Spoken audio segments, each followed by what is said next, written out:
Hey guys నమస్తే. నేను ఆషాఢంలో గోరింటాకు పెట్టుకోవాలని ఫుల్ అనుకున్నా, కానీ మా ఇంటి దగ్గర ఫస్ట్ పోయినప్పుడు కొంచెమే వచ్చింది, సెకండ్ టైం పోయినప్పుడు వర్షం వచ్చింది, థర్డ్ టైం మొత్తానికి అయితే మా పాప తీసుకొని వచ్చింది అనమాట కొమ్మలు.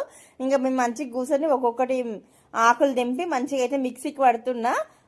ఇద్దరికి కూడా సరిపోతుందో లేదో, రెడ్డిగా అవుతుందో లేదో అని ఫుల్ ఆలోచనలు. పాతది కూడా ఉండే కదా, అది మొత్తం కలిపి మిక్సీకి అయితే పడుతుంది అనమాట. మిక్సీ పట్టిన తర్వాత ఎక్కువసార్లు మెత్తగా కావాలని ఎక్కువసార్లు పట్టే వరకు ఇట్లయితే వేడి అయ్యి పొగలు అయితే వస్తున్నాయి అనమాట. ఇంకొక గిన్నెలో తీసుకొని మైదాకంతా వేసేసిన. మైదాకి వేసిన తర్వాత చేతిలోకి చూసి రెడ్డిగా అయినాయి అనమాట. ఇంకా అవుతుందిలే అన్న డౌట్ అయితే అనిపించింది. అవుతుందిలే ఏం కాదు, మంచిగా అవుతుంది, ఎర్రగా అవుతుంది అనుకున్న. తర్వాత ఇక్కడైతే ఇంకా నేను ఈ మైదాకిని అయితే ఇంకా నా పనులన్నీ అయిపోయిన తర్వాత పెట్టుకుంటున్నా. ఆల్రెడీ మా పాప పెట్టుకుని పడుకుంది అనమాట. నేనైతే పెట్టుకుంటున్నా. నాకు ఎక్కువ నిండుగా పెట్టుకోవడం ఇష్టం కాబట్టి ఆ చందమామ కూడా అంత పెద్దగా పెట్టుకున్నా అనమాట.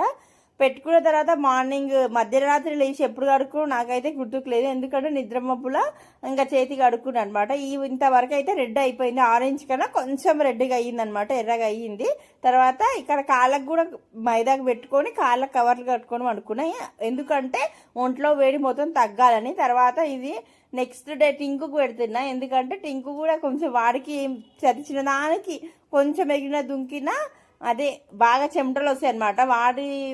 అది బాడీలో కూడా వేడి ఉంటుందని ఆ వేడి తగ్గడానికి అయితే మనకి ఒప్పించి కాలేళ్ళ బతిమలాడైతే లాస్ట్కి అయితే పెట్టిన. ఒక్క వేలుకి పెడితే 5 rupees chocolate, dairy milk chocolate అనమాట. ఇంకా వీడియో తీస్తున్నాడు, వాడైతే ఎక్స్ప్రెషన్ ఇస్తున్నాడు. ముందే ఏడుస్తున్నాడు, వద్దు మమ్మీ వద్దు మమ్మని. నేనే కాంప్రమైజ్ చేసిన. వాడికి అయితే 5 రూపీస్కి ఒక ఏలుకి పెట్టుకుంటే 5 అయితే 5 ఫింగర్స్కి 5 డైరీ మిల్క్ చాక్లెట్స్ అనమాట, 5 రూపీస్. మొత్తానికి అయితే వానికి కూడా పెట్టేసేసిన. ఇంకా వాడు ఎక్కువసేపు అయితే ఉంచుకోలేదు, హాఫ్ అన్ అవర్ అట్లా పెట్టుకుండు. హాఫ్ అన్ అవర్ పెట్టడానికి 100 మాటలు 100 కథలు చెప్పాలి వానికి. చెప్తే వాడైతే ఉంచుకున్నాడు. హాఫ్ అన్ అవర్ ఉంచుకొని తర్వాత మొత్తానికి అయితే కడిగేసిండు అనమాట. వాడికి కూడా హాఫ్ అన్ అవర్ పెట్టుకున్నా కూడా పర్లేదు, బాగానే రెడీగా అయ్యింది. ఎందుకంటే బాడీలో వేడి మొత్తం గుంజేస్తుంది కదా గోరంటాకు చల్వ, కాబట్టి వాడికి కూడా కొంచెం మంచిగానే అయిందనమాట.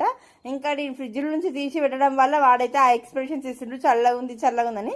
చల్లగానే ఉంది కదా, నేనైతే ఏం చేతిలో మంట పెట్టలేదు కదా అని తిట్టిన అనమాట. అట్లాంటి మంచి మాటలన్నీ నాకే వస్తాయి. ఇంక మొత్తానికి అయితే టింకు మొత్తం పెట్టినాక చాక్లెట్కి కాంప్రమైజ్ అయ్యి ఫుల్ ఖుషి అయిన అనమాట. ఎప్పుడు ఇప్పిస్తావు, ఈ రోజు ఇప్పిస్తావా, రేపు ఇస్తావా అన్న ఆలోచనలు. 5 కాదు 10 ఇప్పి అని చెప్తున్నాను అనమాట. ఇంకా వాడు పెట్టేంత వరకే వాడిని బతిమలాడుకుంటాను, కానీ తర్వాత ఇప్పిస్తున్నా అనేది తర్వాత సంగతి.